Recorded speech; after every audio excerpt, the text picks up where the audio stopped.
Welcome to Move Your Mind. My name's Nick Bracks, and this is a podcast where we have real conversations with real people and give real advice. Addiction is one of the biggest issues that we face in society today. It's not talked about enough, we're not educated about it enough, and it extends from just drug and alcohol abuse.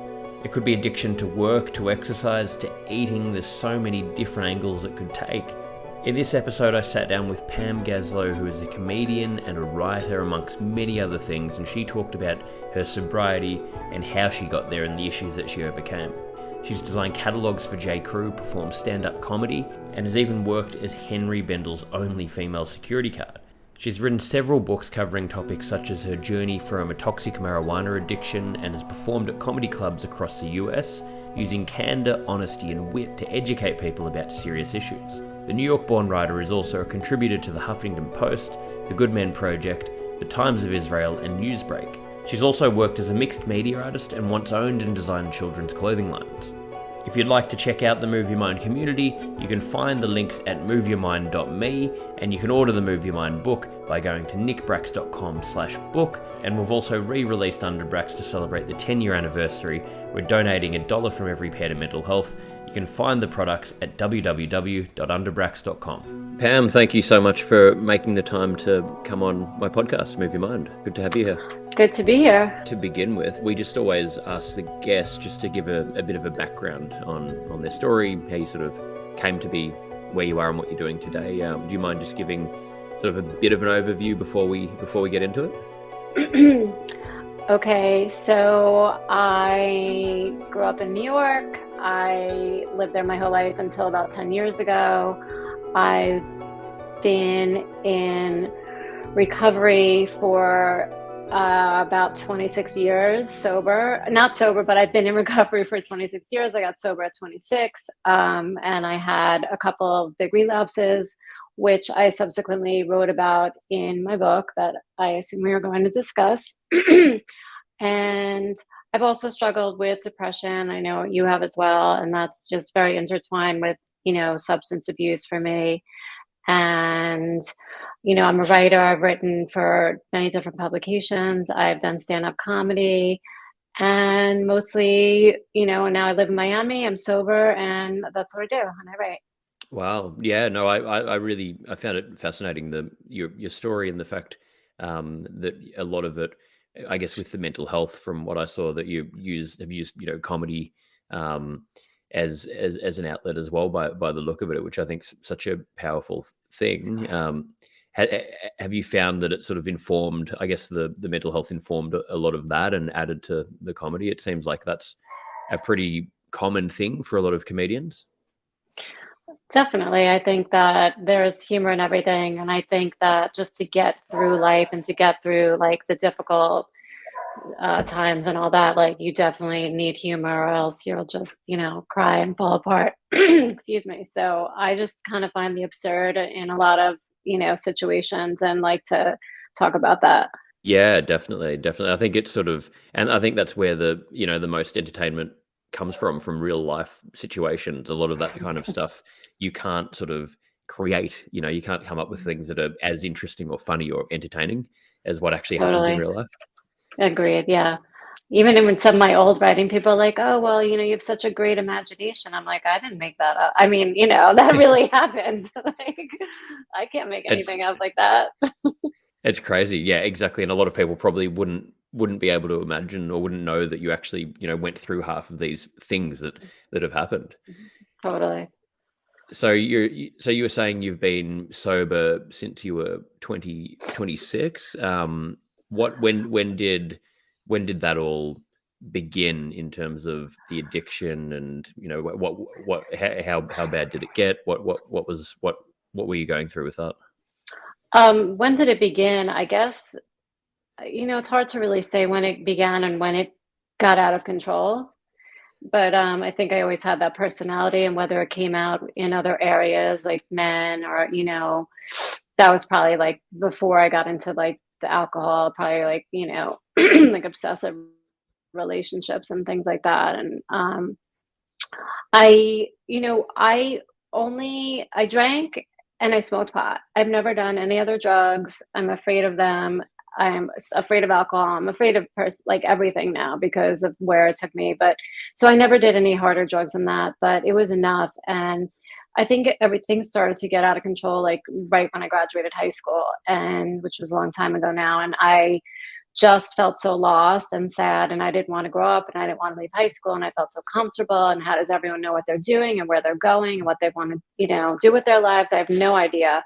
So basically, I just started drinking and acting out and acting stupid and being depressed about it, and it was like a vicious cycle. And so that was like, mostly through college, I would have these like ups and downs of like, okay, I would drink so much, and then I would feel embarrassed and ashamed and horrible, and I would stay home, for like a few weeks, and I would go out and do it again because I didn't know how to live at that. And that continued. It was just like a sad kind of depressing cycle for many, many years. And when I was 26, I stopped going out. I would just sit. I would drink alone. I would have a bottle of wine every night by myself, and then I'd smoke a joint, and then I was like happy and like ready to make phone calls. I was like good. And then this was going on. I didn't have a life. I was very secluded, isolated, and unhappy, but just like self-medicating. And basically somebody, when I was 26, came into my life who, I had seen what he had gone through. And, this is a very long story that I'm making short. And he encouraged me to get sober and to go to AA. So I did that, and I stayed sober for like 7.5 years, completely sober. And then I had a relapse, and then I stayed sober another 8 years, and then I had another relapse, which is what I wrote about in my book. So that's like a quick summary. Wow. Yeah, there's so much in that. No, well, thank you for the summary and for going into it. And I think what you're saying, I mean, so much of it's so relatable, I'm sure, for so many people, especially with that feeling of after school, feeling like, okay, I don't feel like I'm grown up or ready to fend for myself or do this, or who am I, what am I doing? And there's no rule book on this stuff as well. And I think it's a huge reason why, even with the podcast, what we're trying to do, just have these conversations to educate people about, how can we go and find that support and learn to try and understand ourselves, because we really don't get taught this stuff, do we? No, not at all. I just felt like, how does everyone know what they're doing? How do you know anything? Like, how do you know what you want to study? How do you know where you want to go to college? How do you know how to find the classroom? Like, literally, Yeah. How do you behave? How do you meet people? How do you meet people without drinking? Like, I don't know. I didn't know. It's crazy. Yeah, exactly. And we just, it's probably the most important thing that we just don't get taught. So it's so bizarre. Mm-hmm. And the other thing I find interesting is, I guess, if you're saying that and you were probably struggling with, social anxiety and things like that, you've then transitioned down the track into, stand-up comedy, into doing quite public things that a lot of people would be terrified to do. Was that a big jump for you to go and do that? Yeah, I don't even know how I did that. I think about it, and even the first time I saw myself do it on film, I was like, oh my God. But and I was nervous, but I don't know. People kept saying you're funny, and so I just like, I signed up for this class at Caroline's in New York, and I was like, well, I have nothing to lose, and it was fun. Like, I really couldn't believe that I did it. It was just not my personality, growing up. Like, I was more like quiet, but I guess I got more confident, and Yeah. it was fun. I mean, it's fun when it's fun. It's like it's just like a really high and a really low. It's like it's Yes. nerve-wracking, but yeah. So it's not the easiest thing to do, obviously. No, I've never done that. I've done a lot of other public sort of things, but I can imagine that, to me, sounds like pretty much the scariest thing you can do. It would be so tough, so scary. Probably, It kind of but I guess is. so liberating. Yeah. And is there a Yeah. liberation in it as well? When you do that, you sort of would probably feel like, well, I did this, and whether it goes well or not well, if I can get through this, then what, I can do anything. Yeah, it's funny. I remember not anything, but definitely, yeah. And I like sometimes I forget. I remember. A lot of things. Yeah, and I've done it a bunch, and then I remember it was my dad's like 70th birthday, and they asked me to give a speech, and I was terrified. I'm like, wait, why are you scared to talk in front of people? You've already done this, and I was like, oh yeah, give me the microphone, like. So Yeah, yeah. yeah, it definitely it makes you less afraid to do things. Yeah. And I think that's an interesting point as well. I've definitely found that, and I know so many other people I've talked to have found the same thing, where it can be I could be comfortable going and doing a speech in front of 1,000 people if I don't know them, but then if you're doing something in front of, you've got 5 friends or family members that it'll be terrifying. I'll be, not able to sleep before doing it. It's that, Total. Oh yeah. Yeah, yeah, yeah. It's so much that's funny. easier when you don't know everyone. Yeah, Yeah, when that all your makes it so friends much show easier. up, you're like thinking about every one of them. What are they gonna think of me and all that? Yeah. It's Yeah, it's it's better if it's completely anonymous. yeah, exactly, exactly. And so you were saying you lived in New York for a huge chunk of your life, 20 years in New York City, you were I lived saying? in as an adult. Well, I grew up in New York on Long Island, and then as an adult, I lived there for like 20 years. Yeah, Yeah, well, and how was that long experience? time. What? It's a long time. I've been there for 15 months, and already it's felt, it's been amazing, but it felt like a long It's time. been a 20 years lifetime. is. You're not how, going to how, make it to 20 years. I don't think so. I don't think so. But yeah, how did you Uh, find that? well, I wrote a piece about that too, called "Why I Left New York." You might want to read that. Yes, please. You If I would know, love to. listen, we come from different places, and I understand wanting to experience New York if you've never lived there, and I think it's great. I just think I stayed there too long. Mm, For me, the weather really bothered me immensely, and yeah, the lack of the sunshine for half the year. the extremes, And and then in the summer, it's too. It's too muggy. It's too hot. It's just I find yeah, that and impossible. it's too cold. And like once I left there, I don't want to put it down because you live there, but once I left, I No, no, realized no. I other want to hear. things I didn't like. You know? Please tell And me. Sure. it's listen, it's cutthroat. It's a fast pace, and it's getting everywhere, getting around the city is really annoying. It's fucking expensive. It takes forever. The traffic, all these things. I mean, it's a lot. Standing online everywhere. There's a billion people on the sidewalk. I mean, it's just. But there's no place like it. And I think if you're young and you have the means to live there and try it out, I definitely do that. But I think as I got older, I didn't want to be there anymore.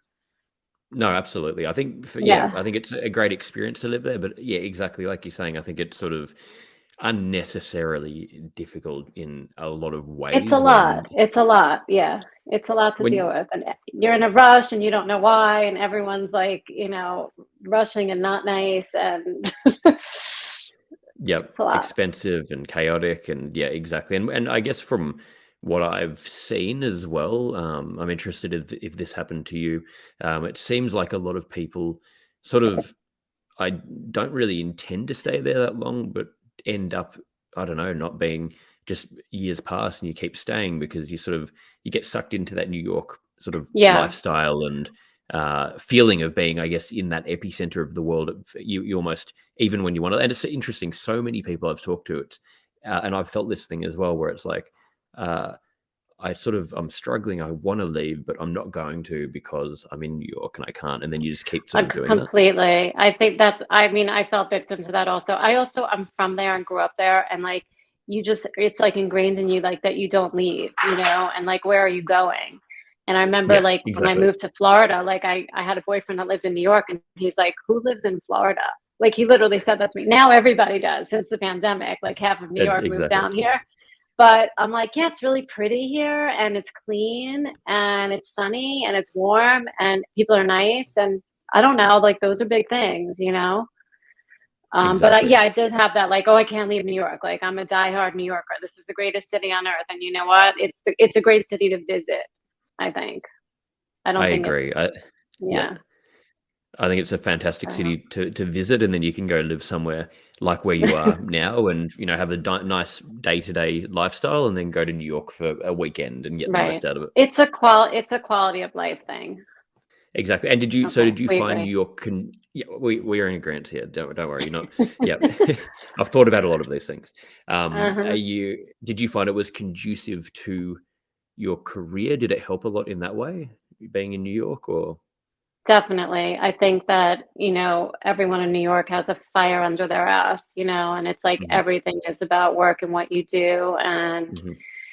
living in Florida is just not the same, and a lot of people here don't work as hard. It's more like a vacation mentality. That's my personal take on it, which is why people come here to retire. Yeah. It's not like, but it's changed, and a lot of companies have made their headquarters down here, and it's changed in the last few years because of COVID. So, but I think New York is just the work, work, work, and like, what do you do? And it's that's so so important there. And I think also when you leave, you realize that's not everything in life. What you do is not everything. It's like who you are as a person is really important too, and your daily existence of being not miserable. That's like, I finally realized that. I'm like, okay, it's not the most important thing how much money you make and what you do and who you are, but Yeah, exactly. Like you said, slightly important that we, enjoy our lives as well, and like do things that are right. healthy for us and all that stuff. It's and that's, yeah, it's so interesting because that sort of feels like it's the epicenter for, a big problem that we just have in general in the world that you were mentioning there about us trying to be defined by, what we're doing, what we're Hmm. achieving, how much money we're making, how much status we have, whatever it is, and people can Hmm. get so caught up in that, and you just lose track. And I felt that so much in New York, and I found it difficult at times to. I was almost losing myself in what I was doing and beating myself up, thinking, okay, I'm meeting all these people, I need to be doing this and that, and what am I doing, and why am I not doing well enough? And then it actually took me away from enjoying and the things that I actually love doing. So I Yes, think it's a problem agreed. in life, isn't it? Yeah. It is a problem. Yeah. I think also, yeah, I mean, you're much younger than me, but if you see that now, that's a good thing because it is important to like enjoy yourself as well. And it's not, Yeah. what your title is and all that. It's not everything. No, exactly. That's sort of, there's no end to that. There's sort of, you're climbing a ladder that doesn't end. You'll get to where you Hmm. think will make you happy, and then you'll find something else that you need to do. There's no end to Right. it. Oh, wait, that's not enough. What else? Yeah. Yeah. What's next? What's next? What's next? Yeah. It's not enough. Not enough. What's next? Yeah. There's no end. So what do you do outside of work that you enjoy? What are some things that yeah bring you joy outside of work? It's not that exciting. Every time someone asks me this, I feel like I'm really boring. I exercise a lot, and that makes me feel good. And that was something people told me to do for 100 years, and I didn't listen to them because I was like, "Oh, well, I'm skinny. I don't need to work out." Like I don't know. I'm being honest. So I do Yeah. that. I work out. I walk a lot. I have friends I hang with. I love to take pictures. I love to travel and like just see new places and explore. And I don't know. I don't know what else I like to do. I hang out with my dog. I don't All sounds pretty good. That's all. Yeah, exactly. I like it. know. That's all stuff that I like doing. Like normal. Uh, Like there's nothing crazy going on. yeah. um, and if we go back to, I guess, when you were sort of trying to get things back on track and the addiction and the relapse and that sort, all of that, were you able to sort of, in retrospect, pinpoint what were some root causes for it, and what were things that ended up working to help you get yourself back on track? Thank you so much for supporting Move Your Mind. We're expanding the offerings of the organization, and we're tailoring everything we do to suit you guys and to try and answer to all of your needs and the questions that you send in. The book is available globally. You can find all of the links at nickbracks.com/book.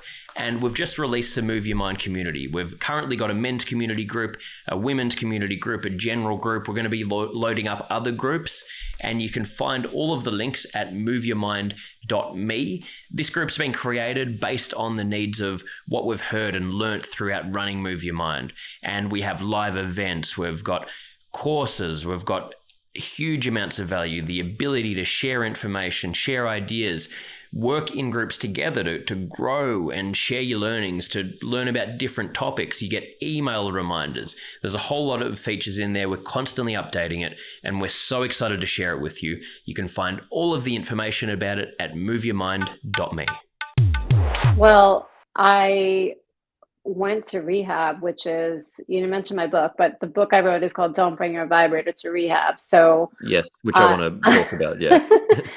I, I was messed up. I started when I moved to Miami. I was hanging out with a guy, and I hadn't had a drink or smoked weed or anything for about 8 years. And then I was just hanging out with this guy one night, and he took out a bong, and then I ended up, getting high with him. So it's really not this exciting, glamorous, or like dramatic story. It's actually really like lame to Mhm. me when I even say it, but I'm going to say it because it's my experience and it could happen to other people. Of I'm course. very tempted by that and like seduced by that, the smell of it and the setting and all that. So, of course, in hindsight, it was a terrible mistake, but that just like opened the door for me. And I sat in my apartment for 2 years down here. I just moved here. I didn't know anyone. And I sat and I got high by myself for like basically 2 years around the clock until the point that like, I couldn't think. I was so depressed. I was lethargic. I had no hope. I was just lost. I was just gone. Mhm. And Mhm. I was doing nothing with my life. And I hated myself for that and and I couldn't stop. So I finally, decided to go somewhere and get help. And, I checked myself into a facility, and that's, I needed to just get out of my environment, and I needed professional help and, to come back to life. Yeah, which I guess everyone does at some point. It's pretty hard to make that change on your own. It's pretty hard when you're not really responsible for much and you're alone all the time. Yeah. Yeah, To like break absolutely. the cycle from one day to the next and just say, I couldn't do it. I couldn't do Mhm. it. And then how difficult was it, or has it been to maintain that, uh, afterwards? Are there certain things daily that you sort of learnt to do that have helped? I, I'm going to be honest, when I got out of Mhm. that rehab, I stayed sober for a year, Mhm. and I don't even remember what happened now, honestly. But Yeah. it was like I had another like quick relapse, and then I got sober again. But no, Yeah. I went to a lot of meetings down here, and I met sober women, which I never did before that, even though the meeting is literally around the corner from me. Mhm. And I started doing that. And then, that was like pretty much around 4 times a week, and just like basically my life without it. I mean, I did also do a group therapy right when I got out, and that was, I think, 3 days a week. And so that helped. And I met a couple of people there, and, just started a routine, like I said, of just like exercising and hanging out with sober people and trying to like live my life without, getting high. And then, so now I'll have 3 years sober next month, thank God. So, Oh, wow. Well, yeah, yeah, congratulations. That's amazing. thank you. Thank you. No, that's really amazing. Yeah, it's such a difficult thing, and so incredible. And I think it's also so incredible that you talk about it, because I know from being in this industry and just seeing how people learn, and how much value they get. I'm sure that you are helping people, if not saving lives, by talking about this kind of stuff. Yeah, I mean, I like talking about it because I like just sharing my experience and being honest. And that's like the only way to help anybody else is just, with they say your experience, strength, and hope. And, like, Yeah. oh, if I did it, you can do it. And we've all, it's not easy, but, I think it's like, they say recovery's for people that want it, not people that need it. Hmm. So, because I know a lot of people that need it that don't have it, in my Yeah. opinion. But, I don't think for me I could live the other way anymore. Yeah. Yeah. And that's interesting as well. Like you're saying, I think a lot of people that probably need it but don't want it, or aren't acknowledging it, or aren't ready, and that stems on so many different levels. I think even just in addiction, we're not educated about it. People can be addicted to work, for example, which, like we are talking about before, you see in New York, or it could be a myriad of things and behaviors that are applauded in society. It's not just drugs, alcohol, the Hmm. common sort of things, but then that can get swept under the rug. Or if it's validated and applauded, it actually can be encouraged, and you can go a whole Yeah. lifetime never breaking that cycle. Also, especially for people that are successful and making money, and they rationalize it like, oh, look, I have this big business and I'm successful and I don't have a problem. But like, what's going on inside here, and how do you really feel, and how do yeah. Exactly. Yep. That can sort of be a problem sometimes if you're having too much success. It's going to give you too big of an outlet, too much of a mask to sort of never have to confront the Yeah. issue going on. Sort of almost Mhm. need to hit rock bottom to be able to actually confront it. Yeah, it's hard. I've seen a lot of people that just, have excuses and they're fine, and whatever. Yeah. Yeah. So But they're can you, suffering. but this, yeah. Yeah. They're just not ready to make that change. Because it's hard. I mean, it's super hard to change your life, and that's why if it was easy, everyone would do it. Yeah. It's so much easier to reach for a substance than to face your fears and emotions. Like, nobody really wants to do that. That's why people have to get so low to seek help usually. Like, no one's going to rehab like on a great day. No, Yeah. exactly. Yeah. It's one of the hardest, most confronting things you'll Yeah. do, and I try and talk about that a lot as well, because I think it's important that we understand that no, it's not easy to make these changes, but it is. So it's going to be worth it, and it's going to be Right. hard. But if you do it, and you put in that work, and you move out of your comfort zone, you're going to set yourself up to be healthy and have a better quality of life longer term. But it's not going to be easy. It's going to be one of the most confronting things you'll do. Yeah. And it's so funny. It's like, even though I've done that in my head, I'm like, well, you haven't done enough. You haven't worked on yourself. And I'm like, what does that even mean? It's like, now I'm on like all these TikToks, watching that. And I'm like, am I not doing enough? Like, what do I need to do? Oh God. It's like, it doesn't end. It doesn't matter what you're thinking about. It's not enough, not enough. Ugh. That's so interesting. Crazy. Yeah. And no, but I found that exact same thing. You can sort of find the thing that's healthier, or the new path that you're on, and then you can turn that into something unhealthy, because it can become, okay, I'm not doing enough. How do I do this? I need to, even in personal development, I need to do more personal development. And then you turn it into something where that becomes, you get overwhelmed from that. And then Right. you're like, hang on, this is now counterproductive. What the hell's going on here? Or like you're saying, TikTok, I started making a few recently, and then I'm looking at all these people and they got millions of followers. How do I get to that? What? It's like, I don't want to do this anymore. Right. It takes all the fun. Same as a podcast. I was like looking at, there's 2 million podcasts in the world. Why am I doing a podcast? Who's going to listen to this? What's the point? There's so many, they've got followers. I'm not doing as well as them. Yeah. I'm just going to quit. And then you actually suck the joy out of something that, if you go back to the bare bones of it, like, but hang on, I'm doing this because I like doing it. I forgot why I want, it's like you sort of forget.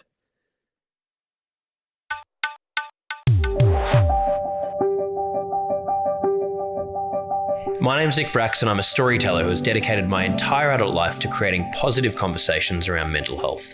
In recent years, discussions around mental health have become less taboo and entered the mainstream vernacular.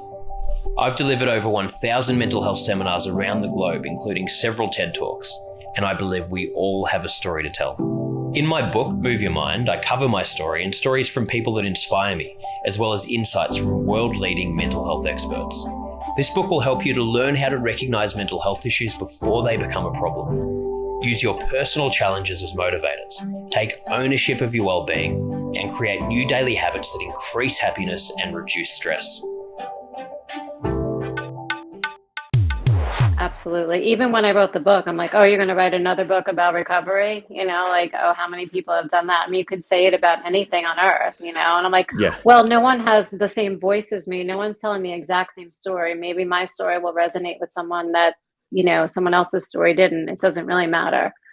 Right. Then no one should do anything, because there's always going to be someone better. Someone has more followers. Someone's better looking. Someone's smart. It's just, it doesn't end. Yeah. Exactly. Literally, like with that attitude, no one should do anything. And like you said, everyone has their own unique voice and take, and you just don't know where it's going to lead, or who it's going to help, or how that's going to come out. So it's so important that you do go and just do these things, and let the process sort itself out.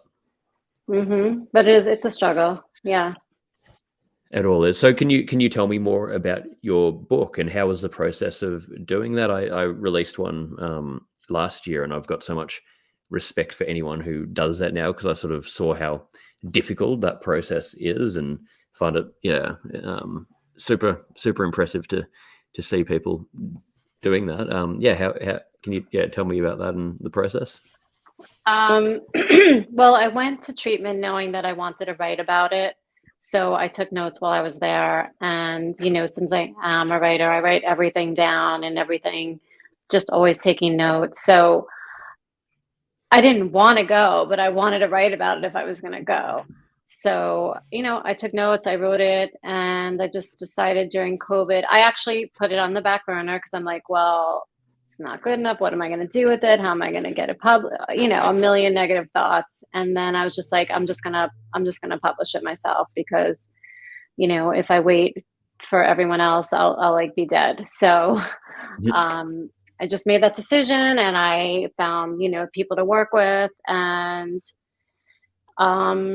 it was fun. It was a good experience and I, got some publicity at a PR person in New York that I worked with and did some press and it was a good experience. I'm really glad that I did it. I'm proud that I, followed through with it and I did the best I could.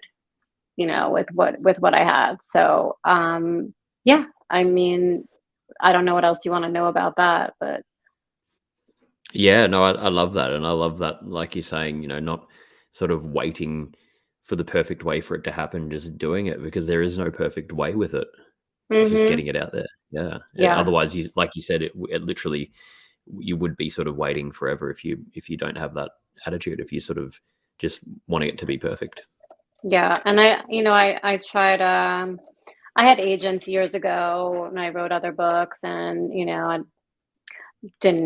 it didn't work out. And it's such a long process and now everything's changed and it's just, I don't have that many years to wait, it's just, anyway, so that's how I did it.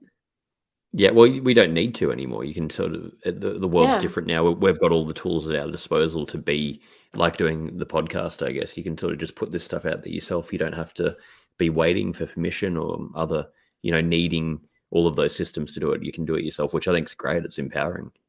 Yes, definitely, for sure. So day to day now, what are the main things you're working on? I'm working on staying sane, okay? It's a lot of work. That's a lot of work. Well, if you can find the answer to that, I almost have a mental breakdown about 20 times a day. I'll probably will after this as well. So please send me the answer. One day at a time. Just kind of like what I said before. I am trying to figure out what I want to write next and, where I want to go from here. I'm not 100% sure, but,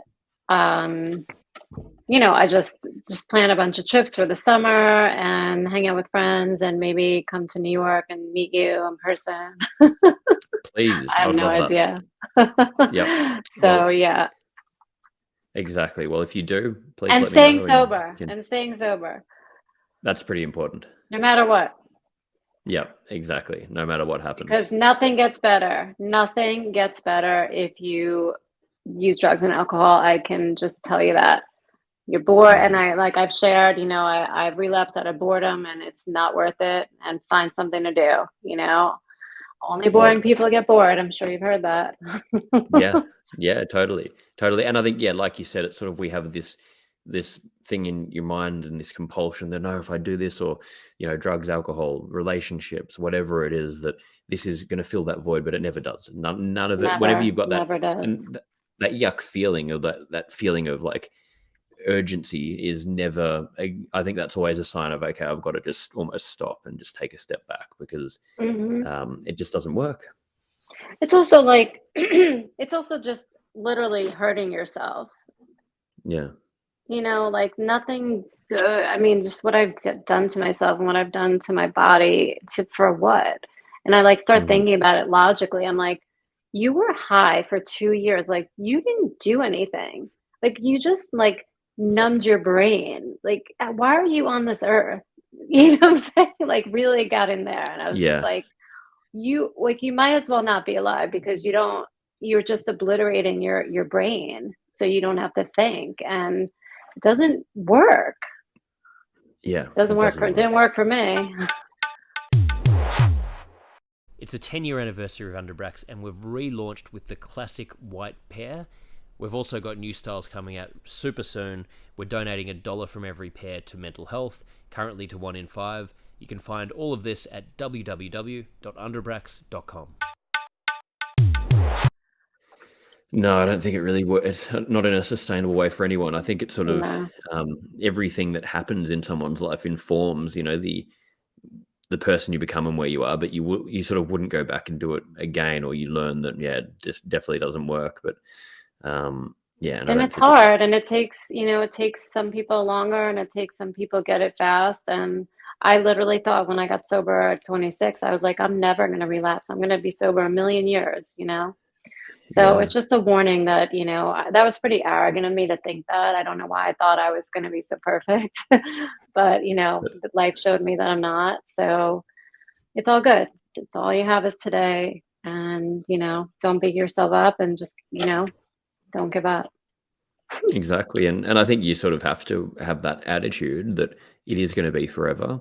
And then, if you do struggle, then you sort of deal with the process as you go. But I guess, it's so hard to know at that point how, what it will be, but I can only imagine it would be, so difficult. Yeah. So I'm grateful. And I'm grateful for you coming on here and talking to me and sharing all of this. I know that this will, genuinely help so many of our listeners, and they'll get so much value out of listening to you. So we finish every episode with just 5 closing questions. These can be short answers, whatever comes to mind. So the first one is, what did you like most about your childhood? What did I like most about my childhood? Is this sad that I'm hesitating? I've had a lot of people hesitate. I guess I don't know, as a child, I felt very restricted. I think I always wanted to be an adult. I liked where I grew up, and it was like pretty, and we had a nice house, and it was a nice neighborhood. And that's I think what I like the most. There you go. I wish I had more to say, but it's not coming to me. It's not like I had a bad childhood. I didn't. Okay. Yeah. Yep. And it got better. Got better as you went forward. What do you think is the biggest burden on mental health in society today? I think that, it's becoming more and more talked about openly, which is amazing. And especially with social media, people are really getting it out there, and it's like taking the stigma away. But I think, the burden for me, especially growing up, like even like with my own brother, I remember like people not understanding how you feel. And you feeling bad and wanting to retreat because I'm depressed and I don't want to be around people, and I don't want to talk about it because nobody understands, and I don't want to be a burden on someone because they don't understand. And if I keep talking about it, they're not going to want to be around me. So I'm just going to be quiet. So I think, I guess that goes along with the stigma. But I think people not understanding is very difficult. And people like, oh, just do this and just do that and just find a hobby. And I'm like, okay, it doesn't work like that. Yeah. So the not understanding is hard. I agree. That can make it really difficult and lonely. It makes you feel very lonely. Yeah. You can't connect. And it really just comes back down to, again, why it's so important. We're having this conversation right now. Everyone should be having these conversations. We need to educate everyone, because that's how you make a change. Yeah. I used to gravitate towards other people that were depressed, but then I felt like, oh my God, they're so negative, and I need to be around positive people. So it's just such a confusing thing. I'm like, but the positive people don't understand you. I was like, I don't know where I belong. That's such a good point as well. It's all balance, isn't it? You can sort of go too much one way or too much the other way. How do you find? And I think that's life as well, which I don't think there's actually an answer. I haven't found it, but it sort of seems like it's always this continual process of finding, how do I keep everything balanced? It's sort of like a house of cards. Yeah. What's your personal definition of happiness? I think being content with where you are in the present and feeling good about it, and just being at peace, like mentally peaceful, which I know it's not a permanent thing for anybody. I mean, if it is for someone, I God bless them, but I feel like, like you said, like it's like this always life, but if you can try to maintain a stability and accept things and, live day by day with acceptance and, keep moving. That's all. I mean, yeah, I think just being happy in your skin and happy where you are predominantly hard. Absolutely. Yeah, Yeah. it's very hard, but yeah, I love that answer. And nothing stays the same ever. So you don't know what's around the corner, but hopefully, just deal with it as best you can. Yep, and I think that's such a good point as well. Nothing stays the same. Not being too attached to anything, which is so hard. I find that so difficult, and I know so many people do. But Mm-hmm. we can't be. If we stay too attached, then we can't grow and evolve and do things that we need to do. 100%. Yeah. So 2 more here. What are you most afraid of? Death. Same with me. I can't, it's funny. I talk to so many people who, at a certain age, come to terms with it. They're at peace with it. They're okay. I am literally, if I'm in bed alone and I think about it, I'll start yelling. I'll start literally just screaming. Really? I can't. I don't scream, but fathom the thought. it keeps me up, and I'm like, why do you do this to yourself why are you doing this? Like, when is it going to happen? How is it going to happen? What is it? Where does your brain go? I can't yeah, I know. I can't. No. We can have a mutual meltdown. Yeah. I mean, and then before that, it's getting old and the whole, I follow this hospice nurse on TikTok, and I'm like, well, I'm going to need her one day. So I'm just going to follow her, but never look at her videos, literally crazy. But yeah, it terrifies me. And I wish I was the person, because I meet people, they're like, yeah, so you die. And I'm like, wait, what? I wish, pray for that acceptance. And I'm like, no. What is it? I don't know. I remember my dog died a few years ago, and my ex-boyfriend said, where is he? And that freaked me out. So I'm going to cry. So, okay, that's the answer to the question. Okay. Yeah. We can, let's change the subject. Yes, exactly. Before we both have just a complete meltdown. Right. But, complete. Yeah. I'm on the same page with you. So if you ever need to talk to someone about that, please call me. A fear shared is a fear halved. Okay. Exactly. So final one, what are you most proud of? I'm really most proud of, I guess, 2 things, of my sobriety and staying sober now, for 3 years now. That's a big thing for me when I couldn't get one day. So I'm going to say that, because I feel like without that, I wouldn't really have much else. I'm also proud of, some of the work I put out there with my writing. I'm proud of that, but I think I need, to put sobriety first. So I think I'm really proud of that. That's huge. Well, yeah. Thank you so much I appreciate you making the time to share all of this, and just finally for our listeners, which will have all of this in the show notes and when we promote it, but where can anyone listening go to find out more about you, to find your book and anything else?